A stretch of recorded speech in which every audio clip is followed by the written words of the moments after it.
Ladies and gentlemen, we're going to reconvene this afternoon's meeting of the Seminole County Board of County Commissioners. That's our public hearing agenda this afternoon. If I could have a motion to accept proofs of publication. Move to approve. Second. Motion by Commissioner Zembauer, second by Commissioner Delary. All those in favor say aye. Aye. Any opposed? Motion passes unanimously. This afternoon, we have one quasi-judicial public hearing, and I will go ahead and read the outline for how that process will work. Our staff will come forward and present each item for consideration with a recommendation. The board will have an opportunity to ask questions of staff when the presentations have finished. The applicant will have an opportunity to make a presentation. The board will have a chance to ask questions once the presenter has finished. Members of the public who are interested in speaking either for or against the project or issue, if you will please fill out a yellow form out in the lobby if you wish to speak, indicating the item number that you wish to address and whether you are for or against the item.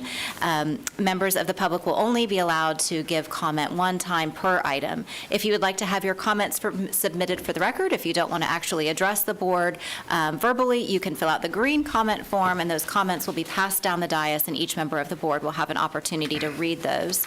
Speakers should state their name and address clearly for the record and whether you are for or against an item. Speakers will be given 3 minutes to speak unless you are the official spokesperson for an HOA or a legally organized group, and then you will be given 6 minutes. If a board member has questions regarding the speaker's comments, an opportunity will be given once the speaker's time has expired.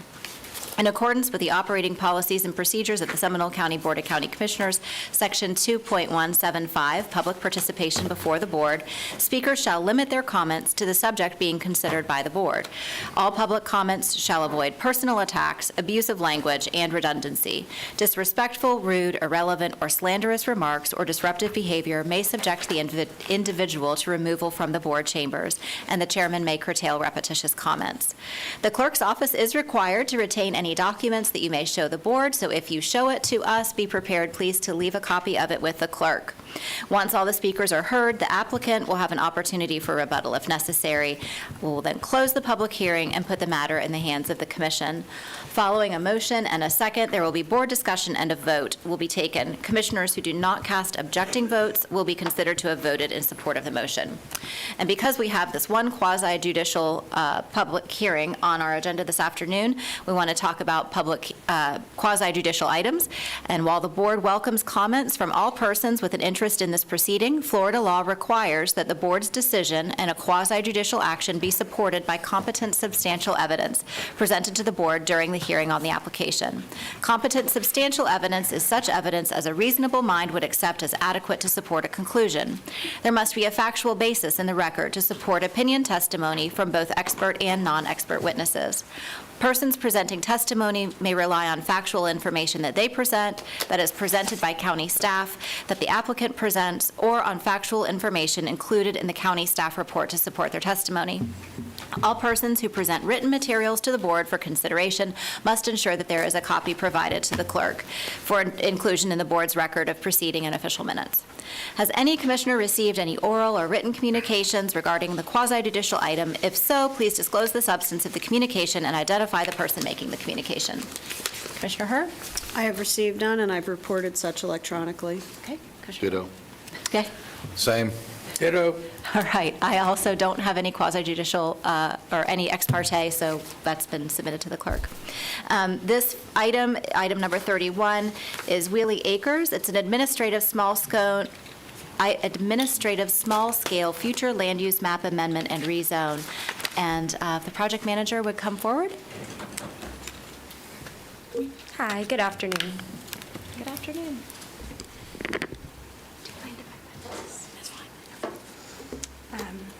Hi, for the record, Maya Athana, Senior Planner for the Planning and Development Division.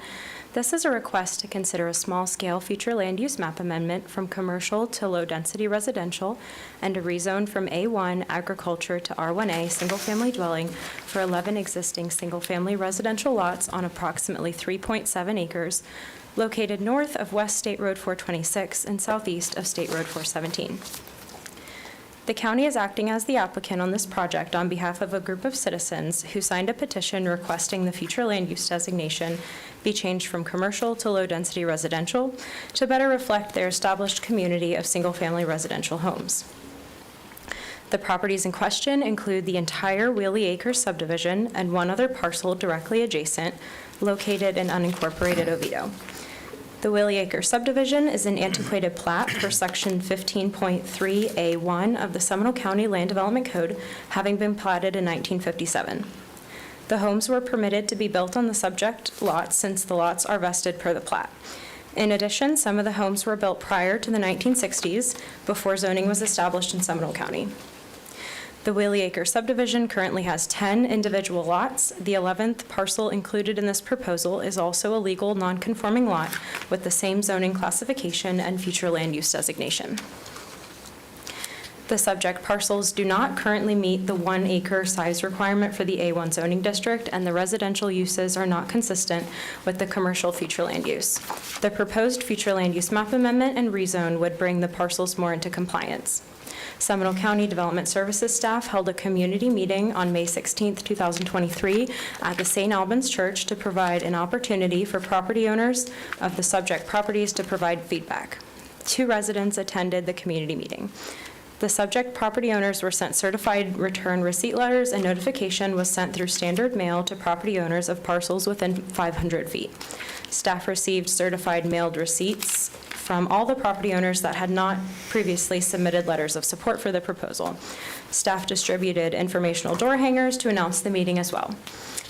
All subject property owners have now confirmed notification of the request, and staff is not aware of any opposition of the request.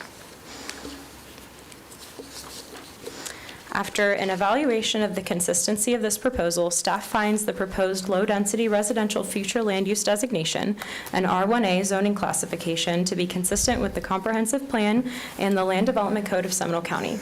The Planning and Zoning Commission met on October 4th, 2023, and voted unanimously to recommend the Board of County Commissioners adopt the proposed ordinance. This concludes my presentation. Staff recommends the Board of County Commissioners adopt the proposed ordinance enacting a small-scale future land use map amendment from commercial to low-density residential, and adopt the ordinance enacting a rezone from A1 agriculture to R1A single-family dwelling for 11 single-family residential lots on approximately 3.7 acres located north of West State Road 426 and southeast of State Road 417. Thank you so much. Any questions for staff? Commissioner Zembauer. Thank you, Madam Chair. I just want to verify for the record, I think you indicated, so we have written confirmation from every legal parcel owner or their heirs that they have no issues with this request at all. Is that what I'm understanding? So 3 of the property owners confirmed notification by returning their certified mailed letters. Right. And that notification did include the dates and the proposed rezone and future land use. So we have no confirmation from the other 7? We have confirmation from all of those written, and we have their signatures for those, but the other 3 did not write into us. They just returned their mailers. How did they return their mailers? Approving? Return In receipt. favor? Certified return receipt. No, I got that part. I'm not talking about the delivery. I'm talking about an acknowledgement. That's what she's saying. No. So for the record, Rebecca Hammock, Development Services Director. The 3 of the property owners did not respond to us either in favor or in opposition. We just have evidence that they were informed of the proposed change because we got the green card back from the certified return receipt. Great. Thank you for the clarification. Thank you. Nothing else. Any other questions, Commissioners? No? All right. Thank you very much. Are there any members of the public here who wish to address the board? Yes, we have one, Tamara Dowling. All right. Ms. Dowling, welcome back. Thanks. State your name and address for the record. Hi, I'm Tamara Dowling. I am at 5130 Morning View Loop, and I'm representing the community of Wheelie Acres. And just really quickly to Commissioner Zembauer, we did actually try to contact those other 3 landowners, and we're not able to. They don't reside in the property. I think 2 of them are in New York someplace, and so I think it's just undeveloped land, and they're just not responding. And follow up with that. Yes, let's go ahead and pause the time, if you would, because I don't, go ahead. I shouldn't be long. Okay. Are they vacant? Yes, Or- they have not been built on. Right. It's just vacant land. Got it. Thank you. Yeah. Thank you for the clarification. Yeah, no worries, thanks. Okay, so good afternoon, Commissioners. Thank you for reviewing and considering our petition of the Wheelie Acres community today, and special thanks to Commissioner Delary for assisting us in our community and bringing our petition before you. I would also like to take a moment to recognize Rebecca and staff. Interestingly, I was unaware that the Development Services vision is to be recognized by our customers for providing the best customer service of any development services department in Central Florida. It's really interesting for me because no lack of respect intended, but I think most people wouldn't normally think of best customer service when we're thinking about government services. And Rebecca and staff certainly have provided the best customer service I've seen from any government agency in all my dealings with them. And I know some of you know that I was very active in the NOMA PD. Even then, they were always professional, understanding, and helpful in all of the difficult circumstances. So I just wanted to recognize them before you guys today. Okay, so Commissioners, our petition is really simple. We would like to possess the same rights over our property that other similar residential communities have, without the burdens and restraints that we currently have. So our community is small and mixed. We have some low-income property owners, some middle income, some high to middle income, and we care about each other and we watch over each other's property. We're a close community. We reside and own property in the community that resides in the antiquated plat, which was established in 1959, that doesn't even meet our current requirements for its agricultural zoning, as the plat predates the change of agricultural zoning to be 1 full acre, meaning none of our properties are a full acre. Now, what do I mean when I say we want to possess the same rights over our property? I'm sure Rebecca can cite for you several different opportunities that other residential properties similar to ours have, but for the sake of time, I'm going to focus on 2 examples. So the first is the right to develop our residential land with improvements without the burden of a variance request. About a quarter of the property in Wheelie Acres is undeveloped. If those properties wish to develop it, or if they want to build a pool or any of those things, we have to file additional paperwork and pay additional fees to get a variance request. And it's unfair and burdensome for our community to have these additional time and financial costs simply because our plat has not been brought up to current zoning standards. The second is the right to participate in Seminole County's Attainable Housing Strategic Plan. As many of our properties are belonging to cost-burdened households, attainable housing for our aging and sick parents is challenging for many of us. An accessory dwelling unit, or ADU, is one way that some of us can also help our parents with housing. However, since our antiquated plat is not consistent with the current use of the community, it also affects our future zoning. Since our properties are future zoned commercial, we are unable to utilize the provisions afforded to similar communities to create an ADU for our family use and benefit from the reduced impact fees and taxes associated with the accessory dwelling unit comprehensive plan amendment. Therefore, we ask your assistance in correcting Wheelie Acres' antiquated, outdated, and incorrect current and future zonings to reflect the actual use of our community and allow us to have the same rights afforded to the Seminole County residences of similar communities which do not reside in an antiquated plat. Thank you again for your time and your consideration of our community request to update our antiquated plat to reflect current zoning standards. And I apologize, I know I went a little over on time, but there's not a lot of people here today, so hopefully it's not too big of a problem. Thank you. Thanks, Any Tamara. questions for Ms. Thank you very Dowling? much. No? All right, thank you so much. Thank you. All right, any other members of the public who wish to comment on this item? No? All right, we'll close the public hearing.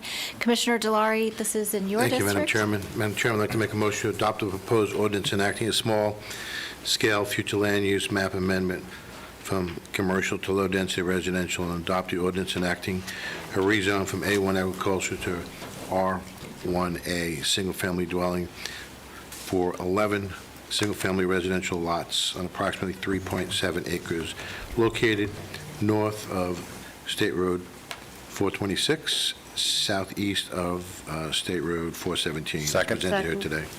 There's a motion by Commissioner Delary and a second by Commissioner Zembauer. Any further discussion? All those in favor say aye. Aye. Any opposed? Motion passes unanimously. Madam Chairman, I would like to thank Tamara for bringing this forward to us and pointing out that it is antiquated and be willing to do a lot of the legwork. And Did a talking great to job. the neighbors and being patient with the process, because the process does take time. So, thank you.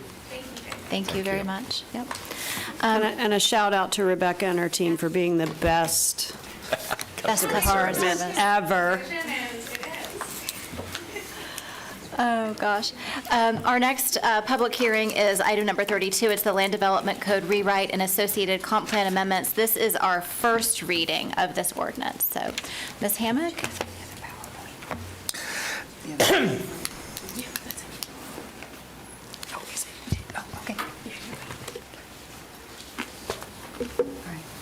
Good afternoon again. For the record, Rebecca Hammock, Development Services Director. This is the first reading of an ordinance to adopt Land Development Code amendments and the transmittal hearing for the associated comprehensive plan amendments.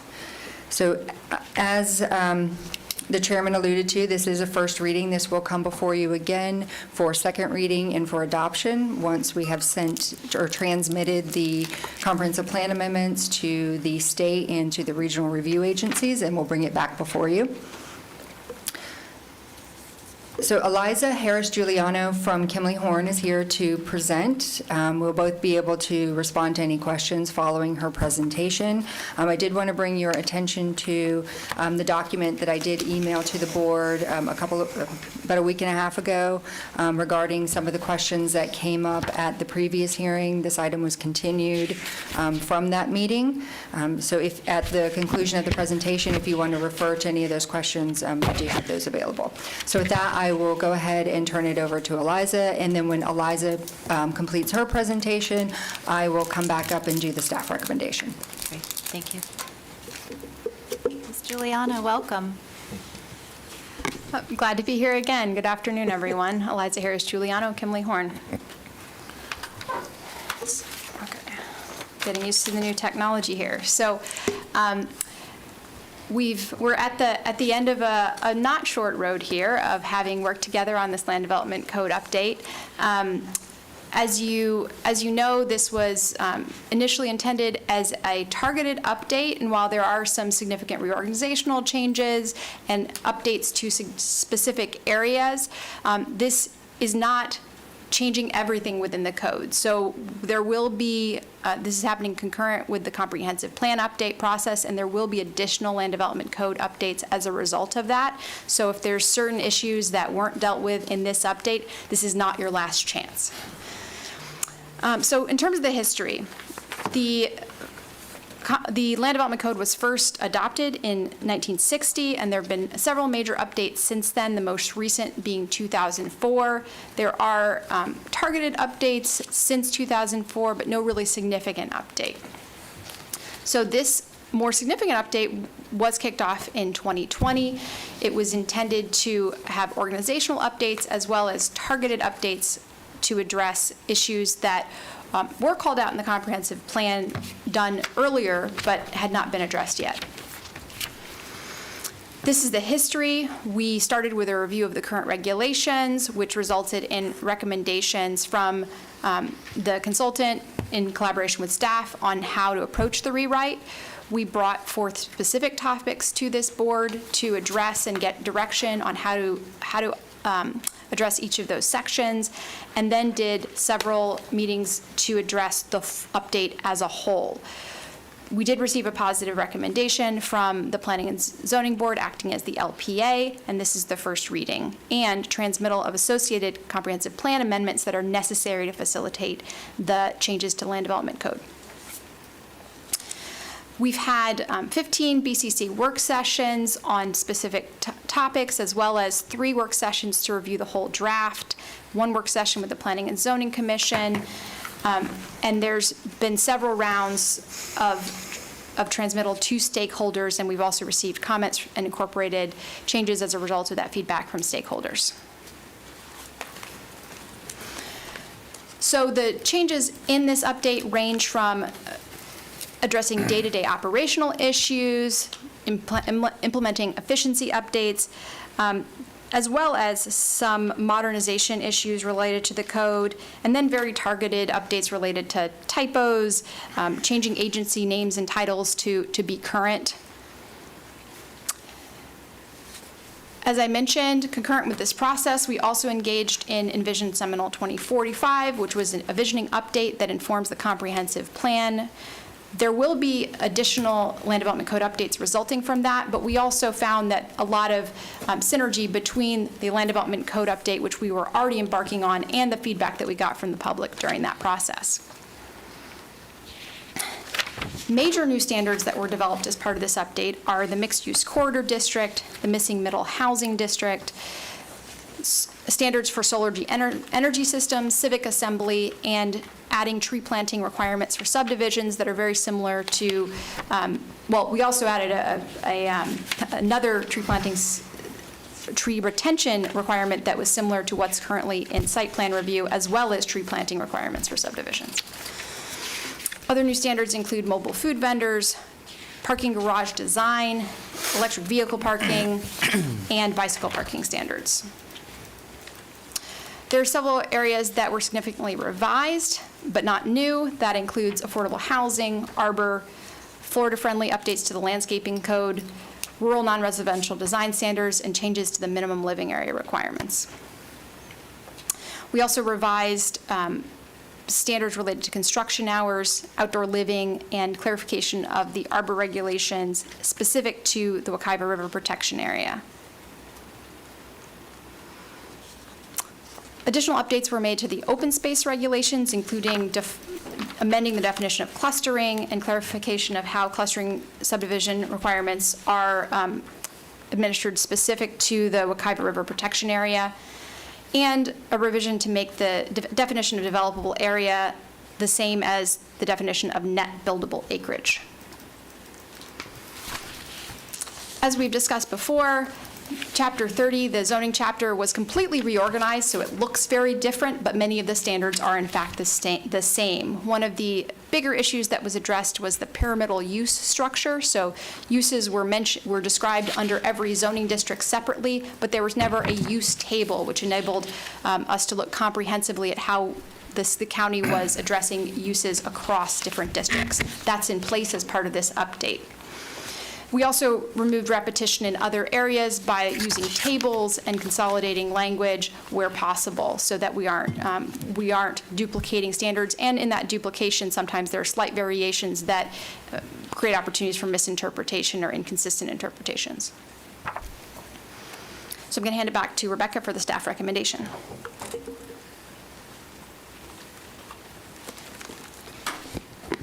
So with that, staff recommends that the Board of County Commissioners adopt upon first reading of an ordinance amending Chapter 1, General Provisions, Chapter 5, Administration, Chapter 35, Subdivisions, Chapter 40, Site Plan Approval, Chapter 60, Arbor, Chapter 80, Construction, and a repeal and replace of Chapter 2, Definitions, and a repeal and replace of Chapter 30, Zoning of the Seminole County Land Development Code, and transmit an ordinance amending the introduction and future land use elements of the comprehensive plan.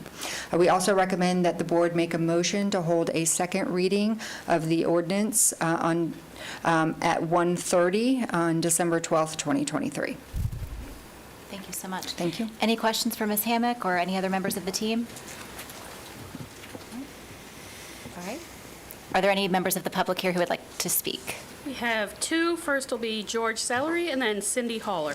Okay. Mr. Sellery? Mr. Sellery? I'm so sorry.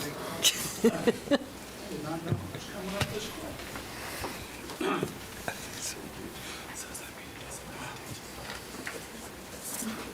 We thought you were hanging on every word of our meetings, I need Mr. to take Sellery. this off? Okay. Okay. All right. Sorry about that. Give us your name and address for the record, and you'll have 3 minutes. Yes, George Celery, 5231 Shoreline Circle. I'm speaking on my behalf, not the HOA. So I wanted to first say thank you for this process and the update. Thanks to staff and especially to the commissioners for listening to the input of residents and citizens throughout this process. It's really appreciated. It's the 5 of you that are basically those that protect the quality of life for all of us.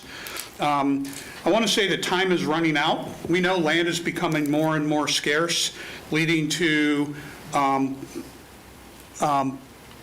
more changes to development, people wanting to go into wetlands, going into rural areas and things like that. We got a lot of great developers. We got a lot that just are in there to make some money and move on. I feel that it's your responsibility as commissioners to protect the quality of life for everybody, and more specifically in the unincorporated area. You are our city commissioners in the unincorporated area. You know, you look at International Boulevard from State Road 46 south to Lake Mary Boulevard and how that's developed versus our portion going from State Road 46A north to State Road 46. All apartments and stuff. We still have opportunities there, and I'm hoping we take advantage of that. But that area, ours, was always envisioned for HIP TI, and I know the economies have changed, but things go and come back. I want to say that no one has property rights to overdevelop land, thereby causing flooding issues and traffic nightmares for existing residents. Saturday morning, I got up to go to Volusia County. Traffic going onto I-4, that one lane, was backed up all the way almost to the Ace Hardware. Now, the county has changed the lights so that 70 cars can go on at one time, but it is kind of difficult. Apartments, I wanted to mention, are transitional housing. No one you talk to wants to live in an apartment forever, and a lot of those folks aren't truly invested in the community because they're just transitional until they find a house to buy. I don't think, and we've looked at examples where apartments tower over single-family residential because they're built right in front of single-family residential. Other thing, in talking to BEBR, you know, Bureau of Economic and Business Research at UF, they will tell you that population projections are based on prior growth. They don't include flooding, aquifer capacity, saltwater intrusion, traffic nightmares. So they do not list a population capacity. How big can Seminole County? Can we handle 5 million, 2 million, 1 million? We have to look at that.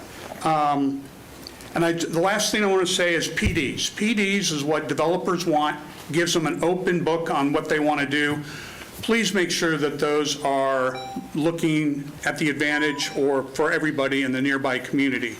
You all have examples of those in the past, so I don't need to give you any now. And I guarantee you for your final, I will put it on next door and we'll have a lot more people here just to listen. Not to complain necessarily, but just to listen. Thank you, Mr. Celery. Appreciate it. Thanks. Cindy Holler.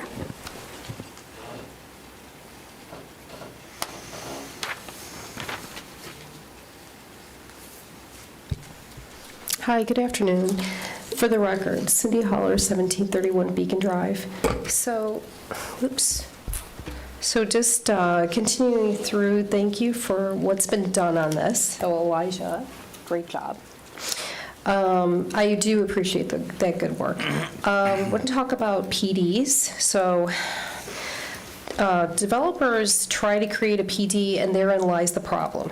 So PD language has to protect quality of life, the surrounding area. Can't allow PD language to give carte blanche to a developer at the expense of neighboring residential properties and small retail establishments. So underlining zoning, especially C1, needs to be protected. Developers transitioning properties to HOAs must provide retention pond maintenance plan, and there have been issues on that in the past. Retention ponds should not be amenitized, difficult word for me, to add, to such an extent as to bring children and pets into close proximity as to water's edge. I always tell people, because I live by the water, keep kids and pets away from water. Where there's water, there's probably a gator. I'm not opposed to gators, but, you know, it happens. So I wanted to state that, in my personal opinion, retention ponds should never be counted as open space.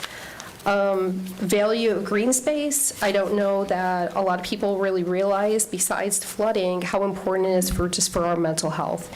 And I mean, my husband and I were attracted to Seminole County. We lived in Osceola before we moved here, and we loved the natural choice and the green Seminole, and that's one of the reasons why we chose this county. And then the last thing I want to say is, please, you know that I live right next to Sanford Farms. No more PDs in our rural enclave of Sanford Farms. Thank you for your time. Thank you. Thank you. Any other members of the public who wish to speak on this item? No? Is there anyone here who wanted to speak but neglected to fill out a form? No? All right, we'll close the public comment. I'll just say they did a great job. Yeah, no, thank you. So, Commissioners, do you have any questions for staff? Commissioner Zember? I'm ready to make a motion. All right. I move a motion to hold a second reading of the ordinance on December 12, 2023, starting at 1:30 p.m. Second. There's a motion from Commissioner Zembauer, a second from Commissioner Herr. Any further discussion? All those in favor say aye. Aye. Any opposed? Motion passes unanimously. Yes? Still need to transfer We this still need to make a motion to adopt it. to adopt it. Oh, I thought that was included in his motion. He didn't say that part. Oh, my apologies. You could correct us if we're wrong. Well, let's bring staff back up and repeat what you told us at the beginning about the second reading and what happens between the first and second reading, so that we have clarity. Well, we're just adopting the first reading. So document. staff is requesting that the board make a motion to adopt upon first reading the ordinance amending the Land Development Code and adopt the ordinance to transmit the associated comprehensive plan as amendments, as well as make a motion to have the second reading of the ordinance amending the Land Development Code at 1:30. The Florida statutes require, because of the nature of the changes we're making to the Land Development Code, Florida statutes requires that one of the public hearings to amend the Land Development Code be held after 5 p.m. However, the board can vote by a supermajority to have that second reading at a different time. Good. So I will amend my motion or change my motion to include to adopt the first reading and transmit to the state, and to hold a second reading of the ordinance on December 12, 2023, starting at 1:30 p.m. Second. Okay. If there's a motion, a second, any further discussion? All those in favor say aye. Aye. Any opposed? Motion passes unanimously. Good job. Thank you very much. Thank you. I was with Mr. Celery. I was sleeping at the wheel. All right. County Attorney's report.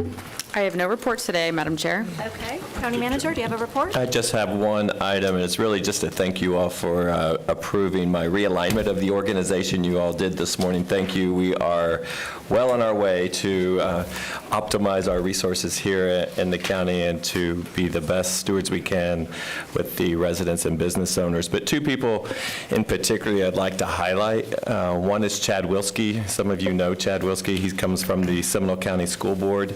We are breaking out facilities, fleet, and capital projects, and he is going to be leading that group.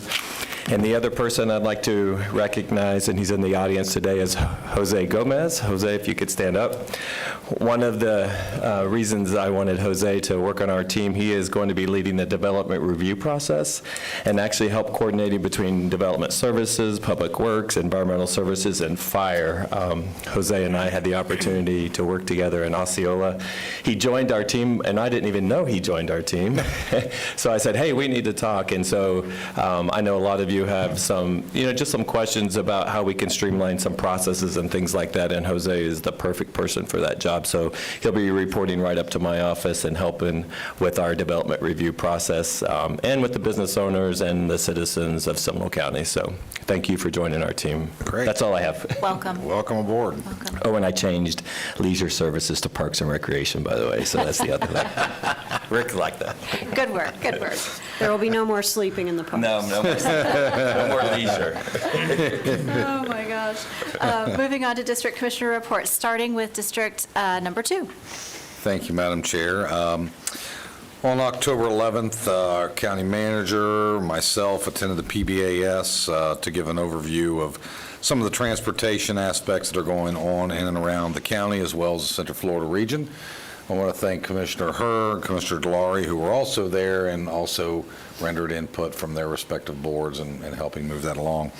The business community was well receiving that information, and were thirsty to know what was going on, and I think we filled that need for them. I had the broadband tour in my district out on October 12th, where I had the county manager and Andrea out touring the District 2, which was a long day. And we did get off-road, four-wheeling in the district, and got a little muddy, and it was all a good day. Yeah. Everybody got to see areas that they never knew existed before. All of you should have, and if you have not, I will make sure my office gets to you. A letter was drafted to the Tuscaloosa News on some incorrect information related to allegations that the county was moving forward with road connections between Oviedo Boulevard and Tuscaloosa Boulevard, and that was not the case. That's the city of Oviedo. So we have sent that letter to Tuscaloosa News and the HOA, who publishes that news, in correcting what they misrepresented. Commissioner, Yes. you may not be aware of this, but I believe that there is an easement that is either controlled by City of Winter Springs or by the Tuscaloosa HOA that's along that road there that prohibits that. They have, both those parties have to agree, from what I read. Yeah, could be. That was signed in 1995. Well, if you haven't read the letter, I'll make sure you get a copy, or your aide, you might want to review it, because the article ended with some pretty disparaging remarks that were published in that about this commission. So I addressed those as well. Thank you. So, anyway, also, good to see Commissioner Herr out at the Farm Bureau luncheon. That was at Big Daddy's out in Black Hammock. That was a good event, well attended. There was 125, 150 people there. It was good food. It's probably the best attended one I've been to in the last 4 or 5 years. So it was a great venue. So that was a great. Shout out to the Farm Bureau. That's right. And also, it was good to see Commissioner Herr, Commissioner Delary at the rollout for the high water vehicles. That was a great outing, and I want to thank my fellow commissioners for approving that, which is going to be a huge asset, not only for my district, but other districts, but my district really takes a beating out there. So this is really going to help, those individuals. I know Commissioner Herr experienced the same thing. Commissioner Constantine has as well. And, sooner or later, these multitask vehicles will probably be used just about everywhere in the county. So with that, that's all I have. Nothing further other than to remind you that the air show, the Sanford Orlando International Airport Air Show, is this weekend, which will begin Saturday and all day Sunday. If you desire to go, there are tickets available online. And outside of that, everything else in District 2 is perfect. Great. District 3. And it was nice to also know that the used vehicle from the fire department is going to be donated to someone else, some other area. Hopefully one of our cities could use it, because, yes, that's happened in all of our areas. Well, District 3 has been extremely busy because it is fall festival time. And so I'm just going to go through a few of them that have happened recently. A company that started here in Seminole County and is now diversified all the way through to both airports, Orlando Sanford, as well as Sanford International, and places all over Central Florida. Zaza's, a Cuban, had its 10th year anniversary, and that was wonderful to see so many people there, including former Senator Mel Martinez joined us there. Bob, Commissioner Delary, and I were there, and it was a lot of fun and good food to be had.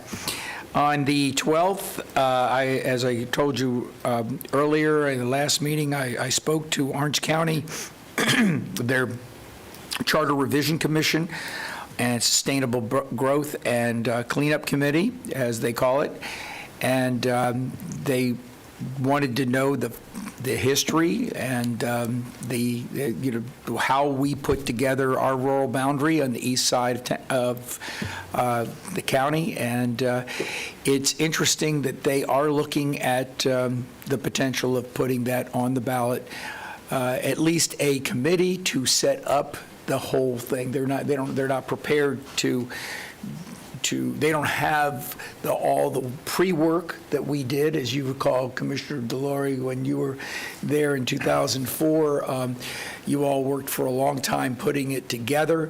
I wasn't here, I was with Oviedo. Okay. But you were part of that from the city, and myself in the state legislature. But they are really putting it where they're going to put together, or looking at putting together, a committee that will set up the parameters and then bring it back at a later date, a second time, for a vote, which would be nice to have it right up against our rural boundary, and it would be protection for all.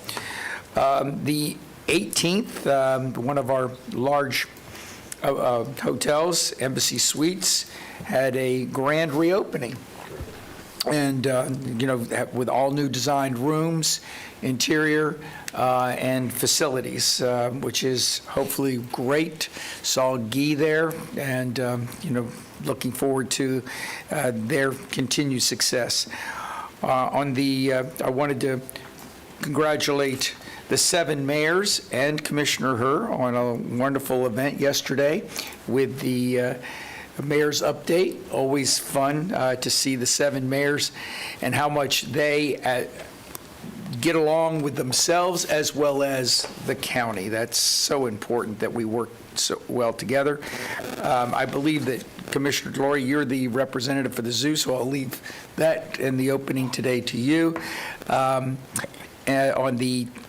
then now some of the festivals. On the 3rd, 4th, and 5th, we have the Greek Festival. The 28th, we have the German American Society Oktoberfest.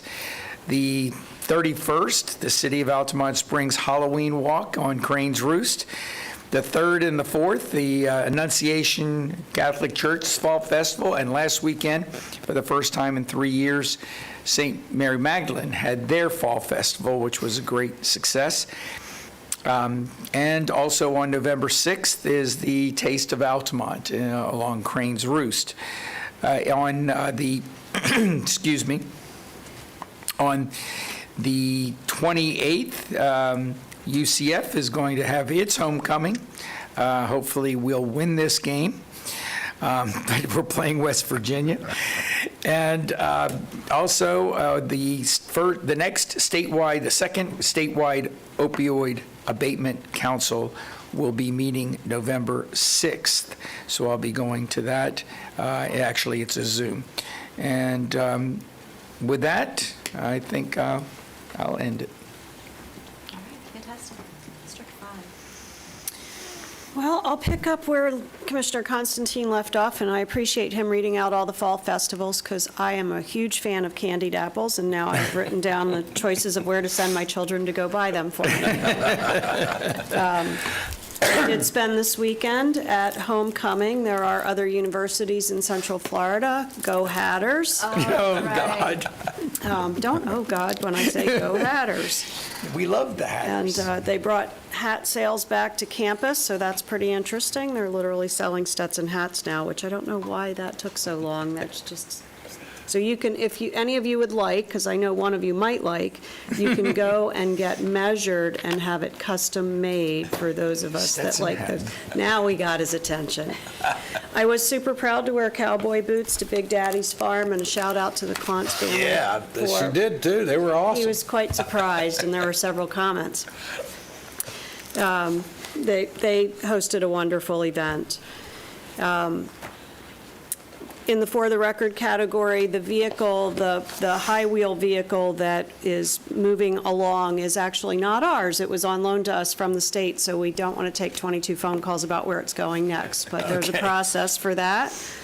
And I do have good news with regard to the Port Authority. I do have our check. I'll pass that down to the county manager, so it's officially out of my hands. And I would like to report this actually is good business. a good news business report. The port has started to move in a different direction. It's taken a few years, but we are changing the way we're looking at the rents that we're collecting. We're moving forward with getting an assessment to determine what the value of the rent is on the properties that are out there.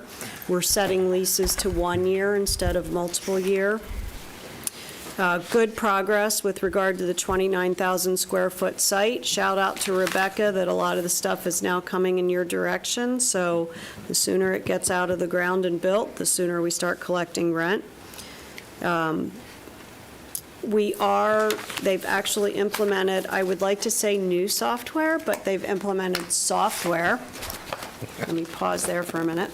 Software to manage the maintenance of the buildings, leases, all of it will tie into the financials, et cetera, so it will all be streamlined. So we've really seen over the last 12 months a complete shift in where we think this is going in the future. So more good news to come from there.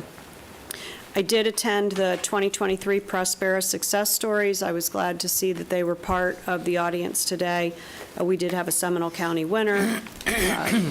Our local Cuban Cafe was also there and is a huge supporter. And they focus on advancing Hispanic businesses. And some of the success stories are just rather miraculous.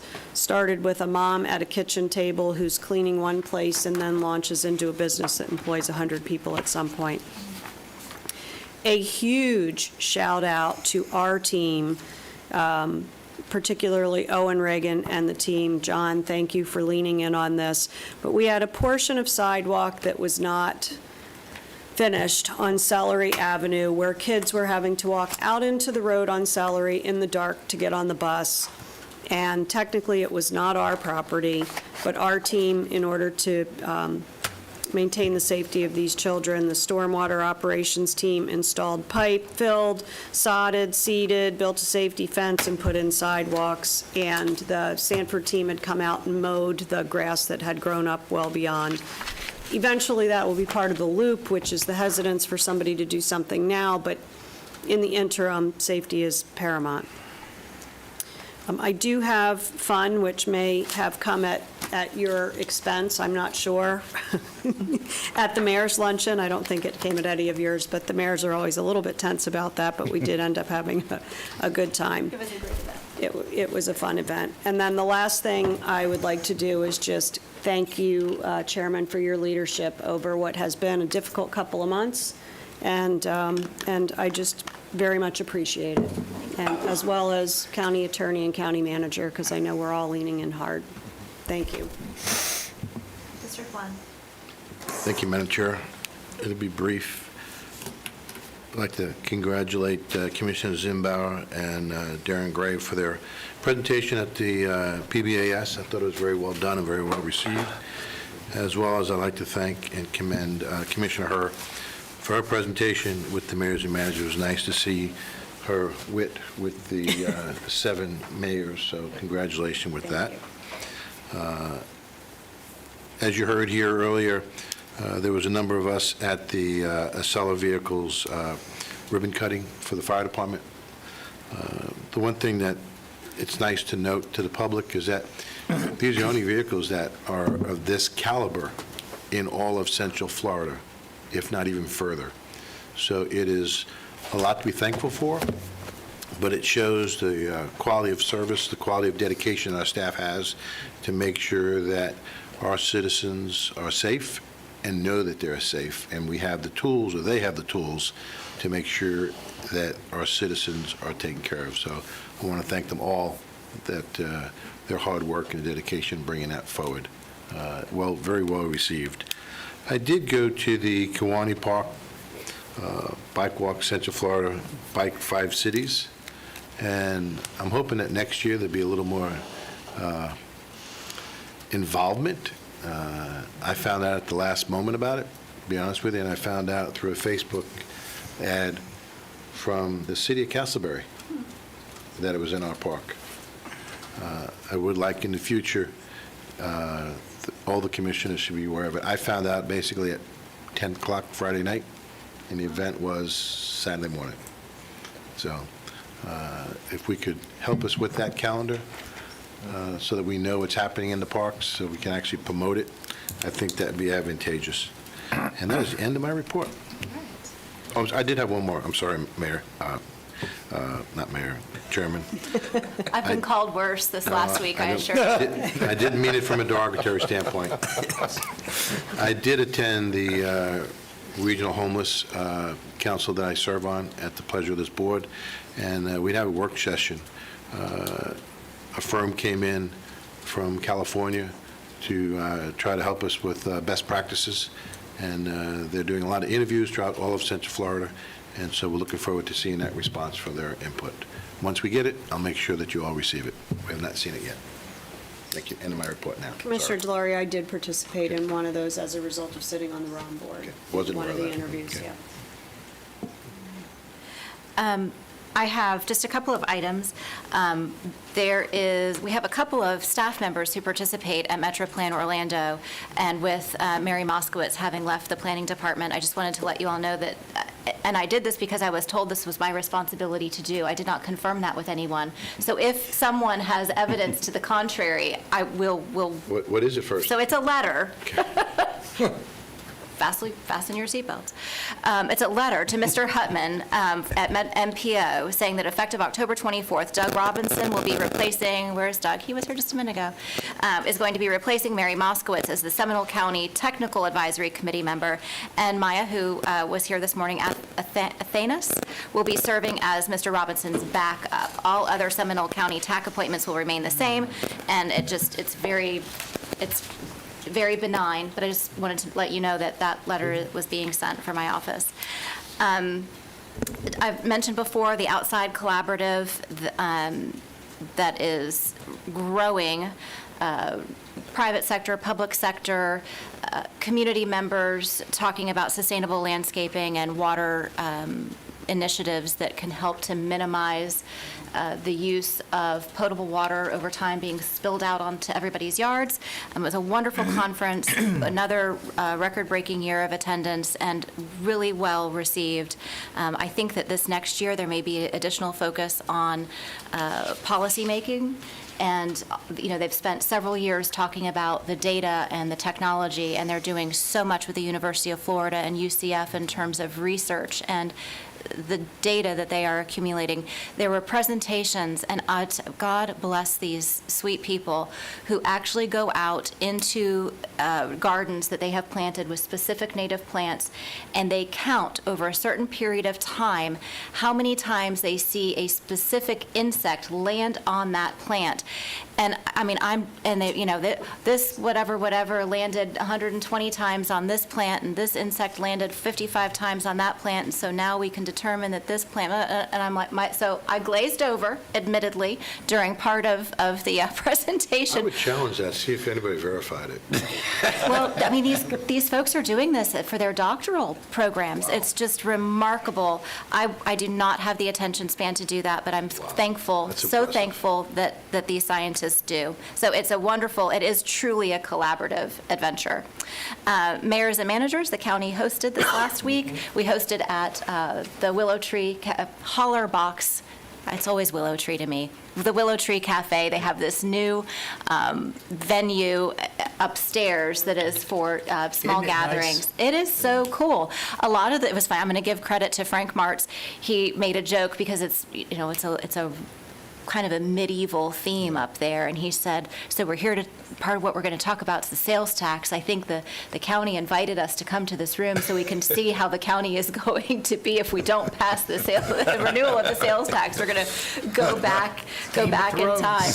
Game of Thrones. It was really a well-timed joke. And again, shout out on the mayor's update lunch. The mayors did a great job, the chamber did a great job, and Commissioner Herr as the moderator was just really well done.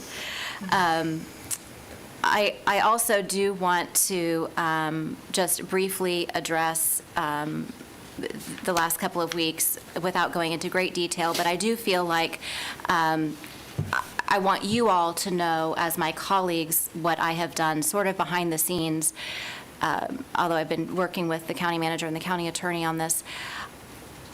I feel like although I have been the subject of some of the accusations, these accusations affect the entire county. They are being lodged at the entire county and this entire board.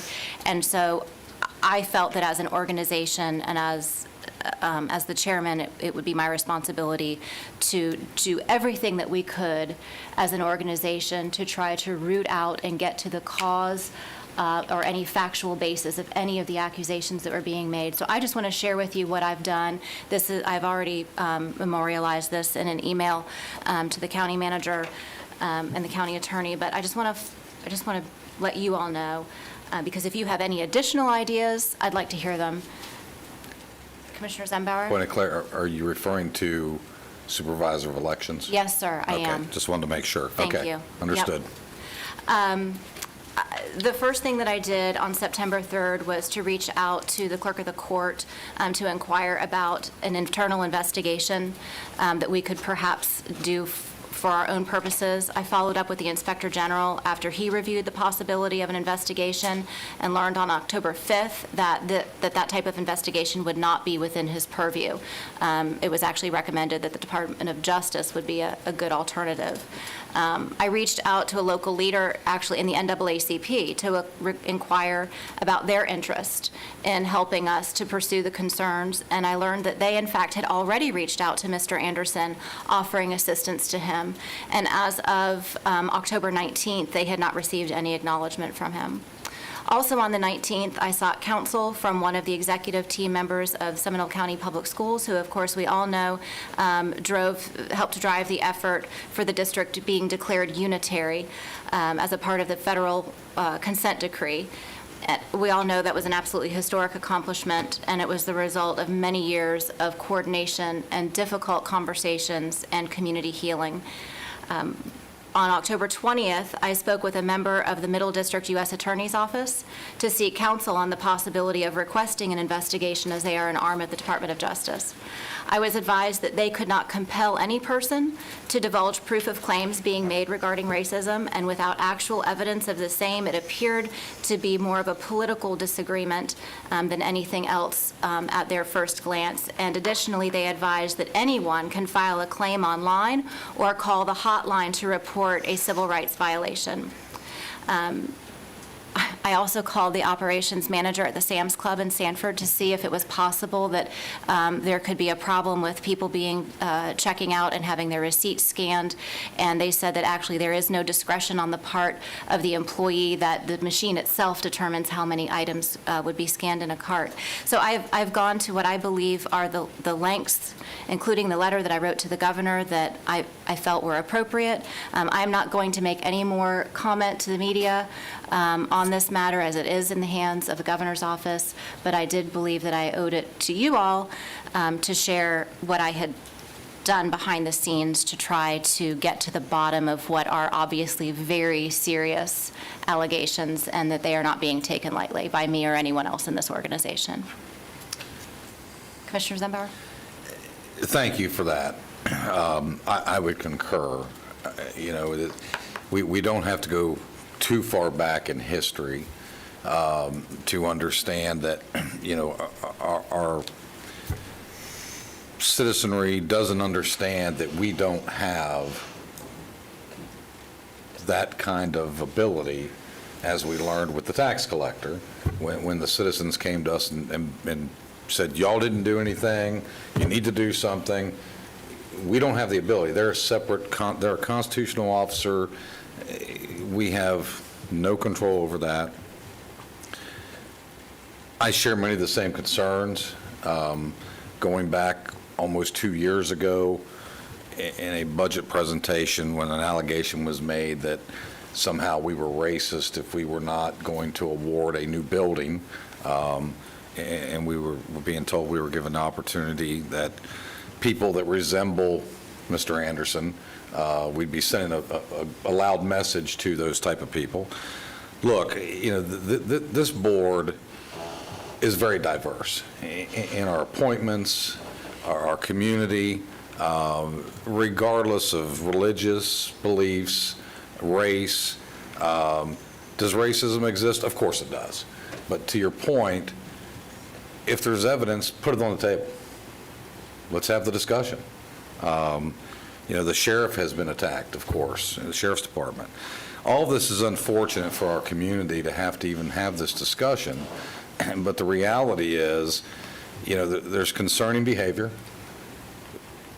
I'm extremely concerned about the loss of personnel and the ability to pull off an efficient election.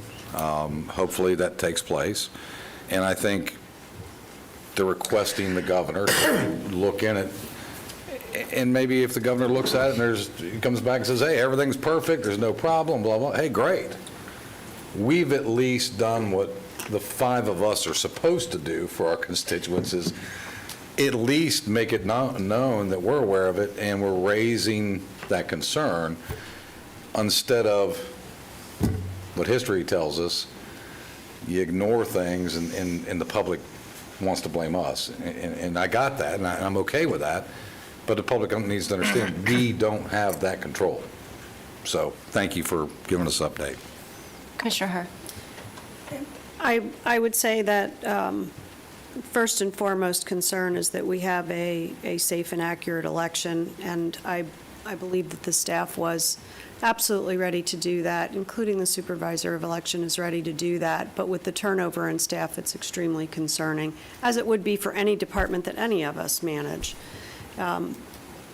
I do want to point out, though, that the letter came from one member of this board. It didn't come from the board. I don't know that it does need to come from the board, but I will tell you that I intend to write, and have waited a little bit to see what would happen, to write another letter of support to the governor and the same recipients to encourage them to take whatever action they can take. The best possible outcome would be for us to get to leave this all behind by virtue of the fact that they took action and found no cause. That would be wonderful on all aspects of everything that's being questioned. So I will be sending a letter up. It will be rather short, just encouraging them to engage. We've been down this road before, and I think it's going to take persistence on the part of this board in order to get it to move forward. Thank you very much. And my office has already drafted a letter. Okay. So. All right. Thank you. I have nothing else to come before the board. Do we have members of the public who are here who would like to speak? No, ma'am. Really? Not one? Not a single one. Okay, that's fantastic. We of course, Come we let on, no, Nancy. sir. I can make one comment about what y'all were just talking No, about. so we have a process. Follow the process. And shouting out from the back row is not part of it, but we appreciate you being here. So this afternoon, we are going to adjourn our meeting at 2:33. That'll be it. Thank you. Okay. Are you going back upstairs? Tell me you got the right cowboy. Just saying. This thing's been prompting me to do updates all this. Now it didn't prompt me. Now that I can do an update, it didn't prompt me. Or I can give it to her tomorrow. Yeah, I was thinking about it, but it wouldn't make sense for them to mirror this to that, because then we wouldn't. No, that's